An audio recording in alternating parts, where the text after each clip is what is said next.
começa a se transformar num programa nuclear mais militarizado nos anos 2003, 2004. Eles começam a produzir armas mais poderosas, um projeto de mísseis balísticos, um programa aeroespacial. O Irã, isso é uma coisa interessante. O Irã está pretendendo levar alguém para a Lua? Não. Então por que eles têm um programa de aeroespacial de mísseis intercontinentais? Assim, países que têm um programa de mísseis intercontinentais, eles fazem isso por dois motivos. Ou para colocar satélite no ar, na atmosfera, ou para jogar uma bomba atômica. Aí começa... Estamos fazendo uma lista. Você tem várias... Você tem um discurso, você tem o sentimento...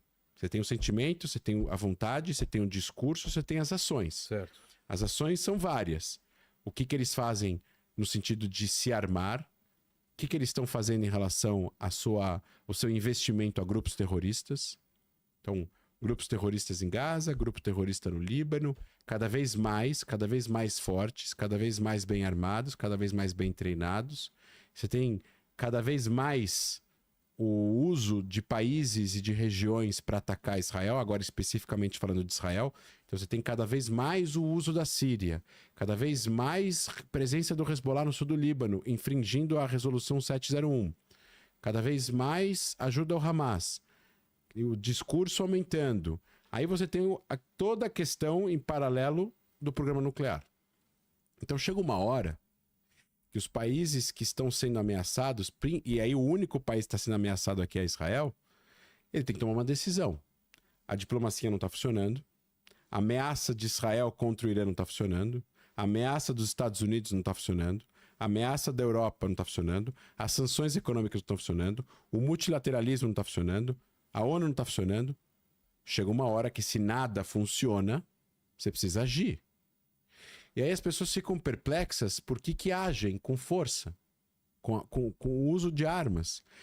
Não foi a primeira escolha do mundo livre usar as armas contra o Irã. Foi a última opção que ele foi usado, armas contra o Irã. É que as pessoas estão partindo do princípio que a história começou há 12 dias atrás. A gente, 12 dias atrás é o fim da história. Não é o começo da história. O começo da história se dá com tudo que eu falei. 79, a ideologia, o pensamento, o discurso, a educação, a doutrinação, as ações, programa nuclear, mísseis, grupos terroristas, 7 de outubro, as ações que foram feitas após o 7 de outubro, as ameaças contra Israel. Eles têm um relógio em Tehran que tem uma contagem regressiva de quanto tempo falta para Israel ser destruído. Ah, é? Eles falam que Israel não vai mais existir em 2030. Então, esse tipo de discurso, quando chega em Israel, e eu estou falando agora tudo que nós temos acesso de informações abertas. Olha só o que os israelenses estão escutando. Grupos terroristas no Líbano, grupo terrorista usando a Síria, grupos terroristas mandando mísseis do Iêmen, o Hamas em Gaza, a Jihad Islâmica em Gaza. São 7 frentes. Usando o Iraque, usando a Síria, os Houthis, o Irã, o Hezbollah e o Hamas. Chega uma hora que, se tudo que eu falei de diplomacia não está funcionando, alguma hora o governo de Israel, junto com as suas forças armadas, vai precisar tomar uma ação. Porque as pessoas do mundo não vão agir para proteger Israel. É Israel que precisa iniciar alguma ação para se proteger. E, de novo, Israel fez isso outras 2 vezes no passado. Quando o Saddam Hussein estava fazendo um reator nuclear em Osirak, Israel fez uma ação preventiva e destruiu o reator nuclear de Osirak em 81. O mundo inteiro condenou Israel. Essa é uma doutrina militar de defesa de que Israel não vai permitir que um regime que prega a sua destruição obtenha armas de destruição em massa. Se um regime na região que não pregasse a destruição de Israel e que não tivesse nenhum tipo de discurso agressivo contra Israel fosse atrás de armas de destruição em massa, eventualmente Israel não ia fazer nada. Se a Arábia Saudita agora começar a fazer um programa nuclear, Israel não vai atacar a Arábia Saudita. Por quê? Porque a Arábia Saudita não está ameaçando a existência de Israel. Assim os Emirados Árabes, assim o Kuwait, assim o Bahrein, assim o Catar, assim outros países. A questão é que quando as pessoas olham para o contexto que eu estou colocando e entendem a gravidade desse problema, elas não também entendem que não é apenas Israel que está em perigo nessa questão. Porque uma guerra nuclear, se o Irã joga uma bomba nuclear em Israel, vamos supor que o Irã não fosse atacado e o Irã seguisse no seu programa nuclear clandestino, e mesmo mentindo para a Agência Internacional de Energia Atômica, eles continuassem, os discursos, as ameaças, tudo continua, tudo continuou, e daqui a 1 ano e meio a gente escuta a notícia de que o Irã fez o primeiro teste nuclear no deserto do Irã. Pronto, o Irã é nuclear. E vamos supor que uma dessas bombas eles dão para os Houthis. E os Houthis agora têm uma bomba nuclear no Iêmen. E aí os Houthis ficam lançando foguetes em Israel, mísseis.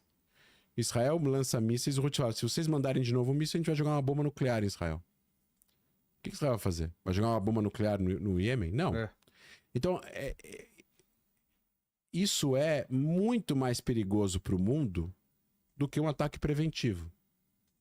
Então, Vilela, aqui não tem muita saída no que diz respeito sabe aquela famosa frase, você quer estar certo ou quer viver? Então, assim... Quer ter paz ou quer estar certo? De novo, Israel não buscou o 7 de outubro. É injustificável o 7 de outubro.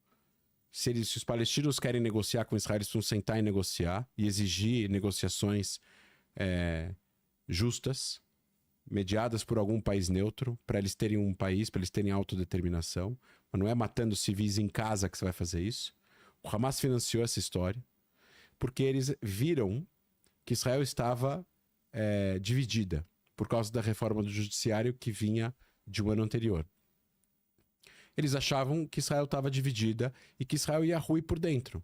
O que o Hamas fez, e posteriormente o que o Hezbollah fez, e o que os Houthis fizeram, e o que o Irã fez, era tentar fazer com que Israel enfrentasse uma guerra de 7 frentes, onde eventualmente Israel ia acabar deixando de existir ou ficasse muito enfraquecida. E eles erraram o cálculo.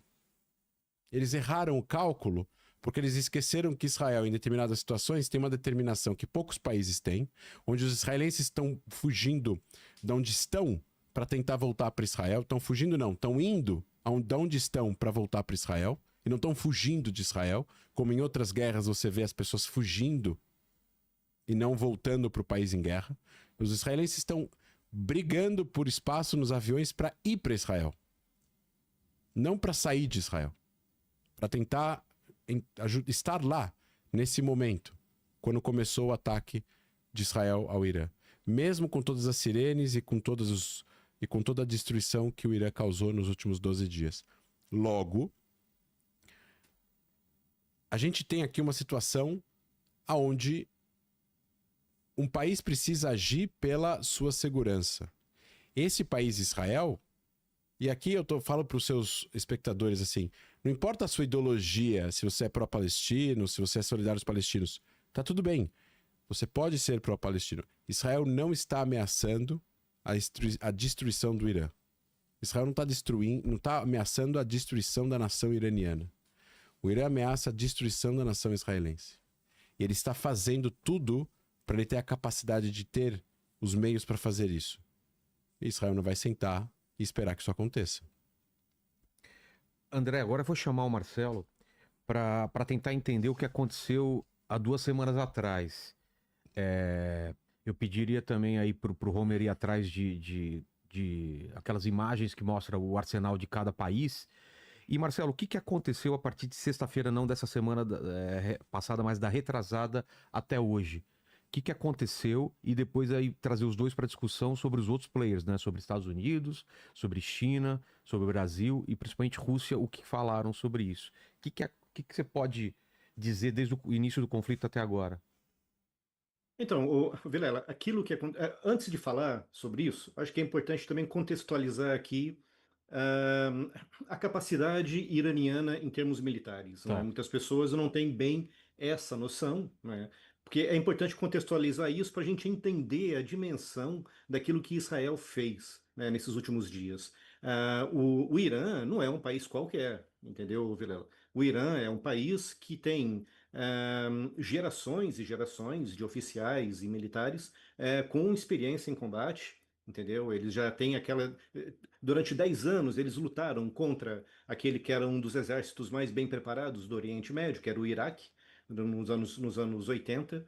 Portanto, os oficiais que estão hoje em postos de comando no Irã são oficiais com experiência real de combate e sabem o que é uma guerra, sabem movimentar tropas e conhecem bem essas questões de logística. Enfim, não são homens formados em academias, são homens formados no campo de batalha.